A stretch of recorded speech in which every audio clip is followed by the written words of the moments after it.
다시마 같은 거 생각해 보시면 밖에 끈적끈적한 점질 성분 있잖아요. 그게 바로 알긴산이라고 생각을 해주시면 돼요. 그래서 알긴산 같은 경우가 점질 성분으로 물리적인 보호막도 밖에 형성을 해주고요.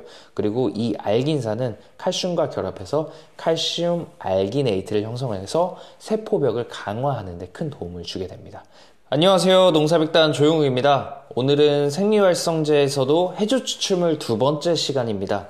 제가 생리활성제, 해조 추출물, 풀빅산, 휴믹산, 아미노산, 미생물에 대해서 말씀을 드린다고 했고, 그리고 해조 추출물에 대해서 저번 시간에 강의를 해드렸는데, 해조 추출물 중에서도 아스코필럼 노도섬이 왜 좋은지까지만 말씀을 드렸고, 해조 추출물이 실제로 왜 좋은지에 대해서는 말씀을 못 드렸어요. 그래서 이번 시간에는 해조 추출물 안에는 어떤 성분이 있길래 해조 추출물이 왜 작물에 좋은지에 대해서 말씀드려보도록 하겠습니다. 네, 이렇게 원문들이 많이 있어요. 이것도 굉장히 정리가 잘 되어 있긴 한 건데 영어로 되어 있기 때문에 제가 한글로 번역해서 쉽게 설명해 드릴 수 있게 준비를 해왔습니다. 네, 해조 추출물 안에는 마니톨, 알긴산, 후코이단, 라미나린, 아미노산, 그리고 비타민, 그리고 제가 써오지는 않았지만 옥신, 사이토키닌 같은 생장 호르몬도 있다고 이해해 주시면 되겠습니다. 그러면 바로 알아보도록 하겠습니다. 네, 일단 제가 설명드릴 거는 라미나린하고 알긴산이라는 종류의 물질인데요. 라미나린 같은 경우에는 갈조류에 존재하는 다당류입니다. 근데 이 라미나린이 PAMP, 병원자 관련 분자 패턴으로 작용하는데요. 굉장히 일단 어렵죠. 이 말 듣자마자 PAMP, 병원체 관련 분자 패턴, 이 말만 들어도 사실 어려워요. 그래서 제가 요거를 다 설명드리기는 약간 애매해서 정말 쉽게 얘기하면 이 라미나린이라는 물질은요, 다양한 외부 요인과 전투를 준비하게 하는 물질이라고 이해해 주시면 됩니다. 쉽게 설명을 드리면 전투를 준비하라고 계속 말하는 물질이라고 생각하면 돼요. 외부에 적이 있는데 보통 이 식물들은 외부의 적하고 싸울 준비를 안 합니다. 이 적이 언제 나를 공격할지도 모르고 이 적이 얼마나 센지도 모르기 때문에 보통 식물들은 대비를 안 해요. 그런 적들은 뭐 가뭄, 습해, 냉해 뭐 이런 거라고 생각을 해주시면 됩니다. 근데 이 라미나린이라는 물질이 식물체에 작용을 하게 되면요, 식물체는 가뭄, 습해, 냉해 등과 싸울 수 있는 단백질, 유전자들을 발현시키는데 라미나린이 쓰인다는 말이에요. 그래서 라미나린 같은 경우에는 병사들을 훈련시키고 전투를 준비할 수 있게 하는 물질이다 라고 이해해 주시면 편리할 것 같아요. 그리고 알긴산도요, 갈조류에 존재하는 음전환을 띤 다당류, 점질 성분입니다. 근데 라미나린하고 굉장히 비슷한 역할을 하는데 다른 점이 뭐냐라고 하면은 점질 성분, 우리 다시마 같은 거 생각해 보시면 밖에 끈적끈적한 점질 성분 있잖아요. 그게 바로 알긴산이라고 생각을 해주시면 돼요. 그래서 알긴산 같은 경우가 점질 성분으로 물리적인 보호막도 밖에 형성을 해주고요. 그리고 이 알긴산은 칼슘과 결합해서 칼슘 알기네이트를 형성해서 세포벽을 강화하는 데 큰 도움을 주게 됩니다.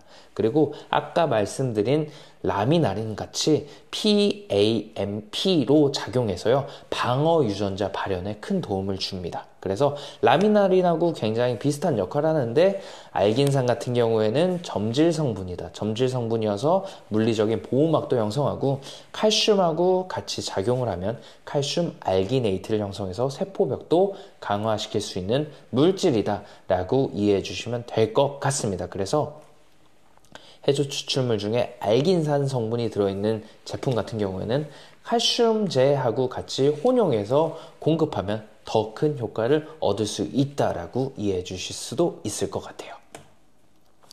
네, 요 사진 같은 경우에는 저희가 이제 엽채류를 챔버 안에서 기른 건데요. 4일 동안 저희가 가뭄 환경을 조성을 했습니다.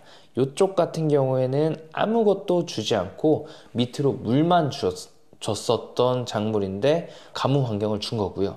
그리고 이 친구 같은 경우에는 옆면 시비로 물만 진행을 했던 작물입니다. 그리고 이쪽 같은 경우에는 100% 아스코필름 노도섬 제품인 야라비타 바이오트랙으로 재배한 시럼인데요. 가뭄을 4일 동안 주니까 이 친구가 누가 봐도 제일 말랐죠. 그리고 이 친구는 그나마 조금 버텼고, 이쪽에 아스코필름 노도섬이 들어간 야라비타 바이오트랙 같은 경우에는 그 중에서도 제일 잘 살아남은 걸로 보실 수 있습니다. 이런 효과가 일어나는 거는 가뭄에 대비하는 라미나린과 알긴산을 공급했던 역할이 아닐까라고 추측해 볼 수 있을 것 같습니다.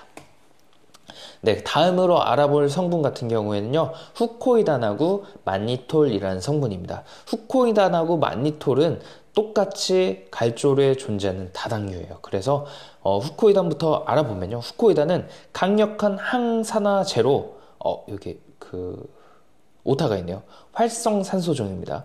활성산소종 ROS를 제거하고 사이토키닌과 같은 호르몬을 조절하고, 그리고 초기 면역 반응을 유도해서 방어 반응을 활성화시킨다라고 적어놨는데, 이것도 사실 어렵죠. 근데 제가 이것도 쉽게 설명을 드리면, 외부에서 이제 전쟁이 실제로 일어났어요. 아까는 준비만 한다고 말씀드렸잖아요. 근데 이번에는 전쟁이 실제로 일어났습니다. 그러면 실제적으로 세포를 지켜야 될 거 아닙니까?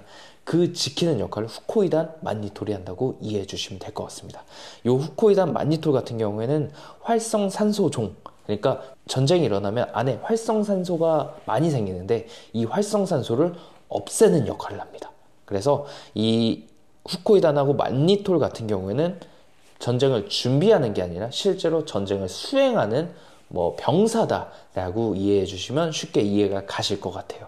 그래서 황산화 작용 그리고 호르몬 조절 등을 통해서 산화 스트레스를 완화하고요, 생장을 촉진하는 역할을 한다라고 이해해 주시면 될 것 같습니다. 그리고 이번에 말씀드릴 거는 만니톨이라는 건데, 만니톨도 후코이단하고 전반적인 기능은 다 비슷하다고 이해해 주시면 됩니다. 근데 여기에 두 가지 기능이 추가가 되어 있는데요. 만니톨 같은 경우에는 삼투압을 조절해서요, 가뭄이나 염 스트레스에 굉장히 큰 저항성을 가질 수 있게 만드는 물질입니다. 그리고 나트륨 이온을 방출시키고 칼륨 이온의 흡수를 촉진해서 안에 팽압을 유지시키는데 굉장히 큰 도움을 줘요. 그래서 쉽게 얘기하면 후코이단하고 굉장히 비슷한 역할을 하지만 가장 큰 역할은 삼투압을 조절하고요, 가뭄 및 염 스트레스의 저항성을 증진시킨다 라고 이해해 주시면 될 것 같습니다. 그리고 칼륨 이온의 흡수를 촉진한다고 제가 설명을 드렸잖아요. 따라서 칼륨, 가리죠. 가리와 함께 공급하면 굉장히 유리한 성분이 또 만니톨이다 라고 이해해 주시면 될 것 같아요. 아까 제가 말씀드렸던 알긴산 같은 경우에는 칼슘과 주면 굉장히 좋다라고 말씀드렸죠. 그리고 만니톨 같은 경우에는 칼륨과 같이 공급하면 좋은 성분이다 라고 말씀드렸습니다. 따라서 요거를 같이 공급할 수 있으면 굉장히 도움이 많이 되겠죠. 그거까지 참고해 주시면 좋을 것 같아요. 그리고 다음으로 알아볼 거는 옥신하고 사이토킨입니다. 요거는 식물 호르몬인데요. 옥신 같은 경우에는 밑에 뿌리 발달에 굉장히 도움을 많이 주는 성분이고요. 줄기하고 뿌리 길이의 신장에도 굉장히 많은 도움을 주는 성분입니다. 그리고 사이토키닌 같은 경우에는 새로운 조직, 신초 나는 거에 굉장히 도움을 많이 주고요. 그리고 격가지 발달에 굉장히 도움을 많이 주는 식물 호르몬이다 라고 이해해 주시면 될 것 같아요.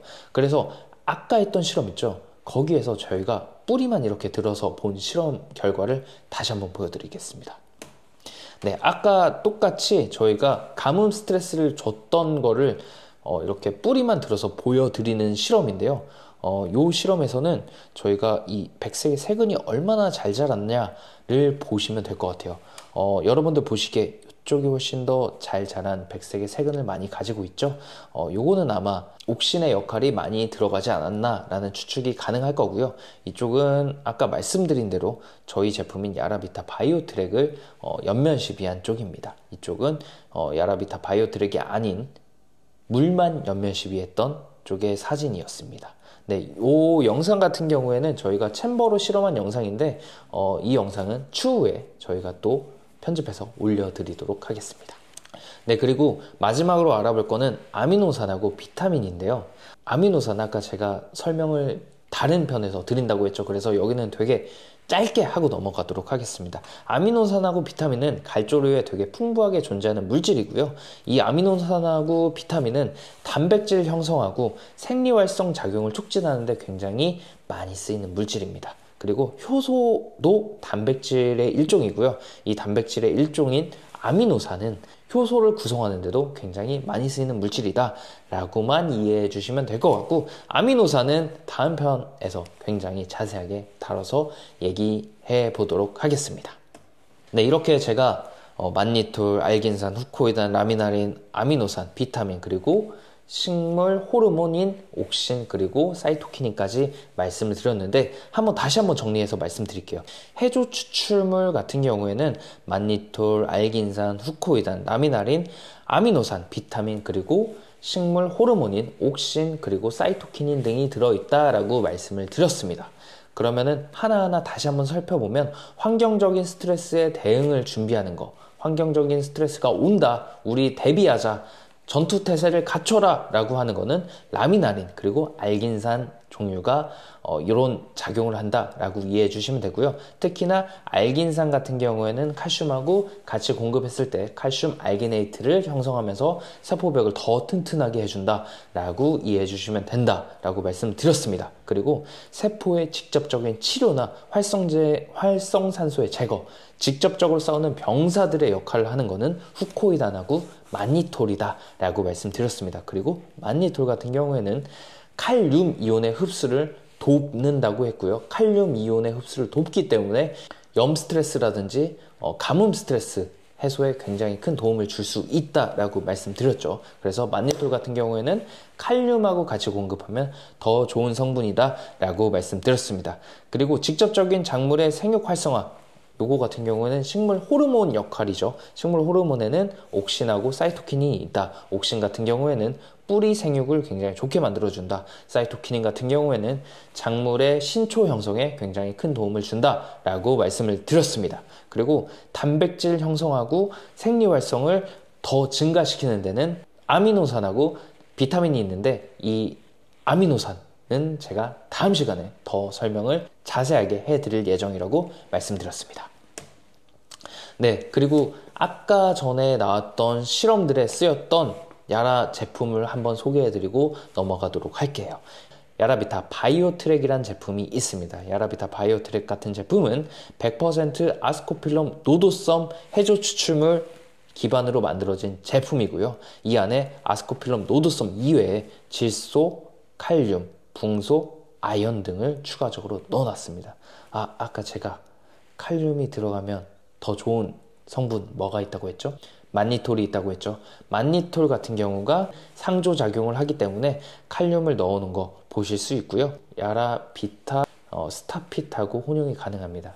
칼슘제죠. 그래서 아까 말씀드렸던 알긴산하고 같이 상조작용을 하면 더 좋다라고 말씀드릴 수 있겠습니다. 야라비타 바이오트랙은 100% 아스코필럼 노도섬 제품이기 때문에, 그리고 그 야라의 본사는 노르웨이고, 노르웨이 근처에서는 또 아스코필럼 노도섬, 해조류 중에 제일 좋다고 알려진 아스코필럼 노도섬이 많이 자라는 곳이다라고 이해해 주시면 좋을 것 같습니다.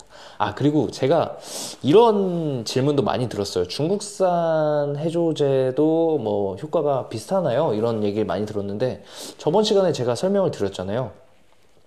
이렇게 좋은 해조제, 뭐 아스코필럼 노도섬이니 볼켈프니 뭐 맥시마니, 이런 해조류 같은 경우에는 안타깝게도 뭐 서해라든지 이런 쪽에서는 좀 자라지 않습니다. 서해 쪽에서는 대신에 뭐 김 같은 게 많이 자라죠. 김 화이팅. 요즘에 김 많이 팔리잖아요. 그래서 안타깝게도 농업에 사용하는 해조제는 많이 이제 자라진 않지만 우리나라에는 이제 김 같은 게 많이 자란다. 그리고 중국도 마찬가지로 김 같은 게 많이 자란다 라고 이해해 주시면 될 것 같습니다. 자, 힌트는 드렸죠. 중국에서는 아스코필럼 노도섬이 많이 자라진 않는다 라고 이해해 주시면 될 것 같아요. 네, 다음 시간에는요, 제가 이번에 해조 추출물 설명드렸으니까 다음 시간엔 휴믹산 그리고 풀빅산에 대해서 굉장히 자세하고 그리고 또 기작이 어떻게 되는지까지 설명해 드리도록 하겠습니다. 지금까지 시청해 주셔서 감사드리고요. 구독, 좋아요, 알림 설정 꼭 부탁드리고 궁금한 거 있으시면 댓글로 남겨주시면 저희가 또 컨텐츠로 제작해 볼 수 있도록 최대한 노력해 보도록 하겠습니다. 시청해 주셔서 감사합니다.